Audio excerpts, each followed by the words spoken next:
আমরা অনুপাতের দুটো অঙ্ক করব। তো এই ধরনের অঙ্ক সরকারি চাকরি পরীক্ষায় একাধিকবার এসেছে। তো দেখো 49-81 এর মধ্য সমানুপাতি নিচের কোনটি, সেটি আমাদের কাছে জানতে চাওয়া হয়েছে।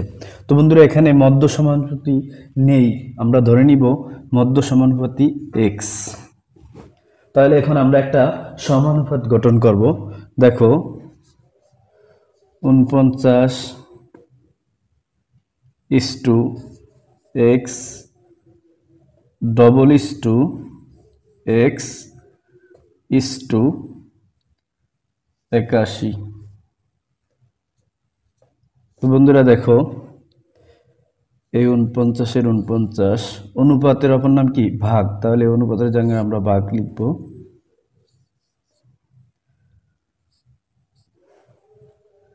x এর x। তো বন্ধুরা এখন দেখো x আর x গুণ করলে x স্কয়ার, আর এটা আর এটা গুণ করলে হয় জাস্ট আর গুণন করে দিলাম। তো এখন দেখো এই পাশে স্কয়ারটা যদি ওই পাশে পাঠিয়ে দেয় তাহলে কি হয়ে যাবে? রুট হয়ে যাবে। তাহলে এখানে হবে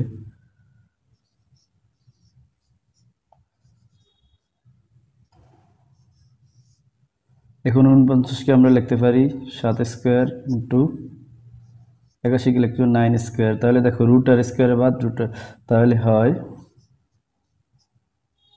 তো 7 নং 63, এর आंसर 63।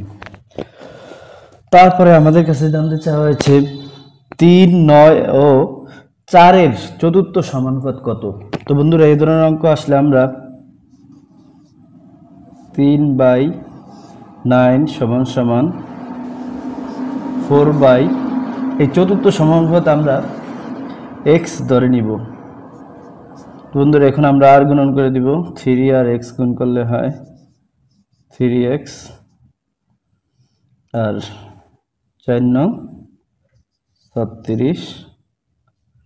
তো এটা এখানে গুণাকার আছে, ওই পাশে গেলে ভাগ হয়ে যাবে।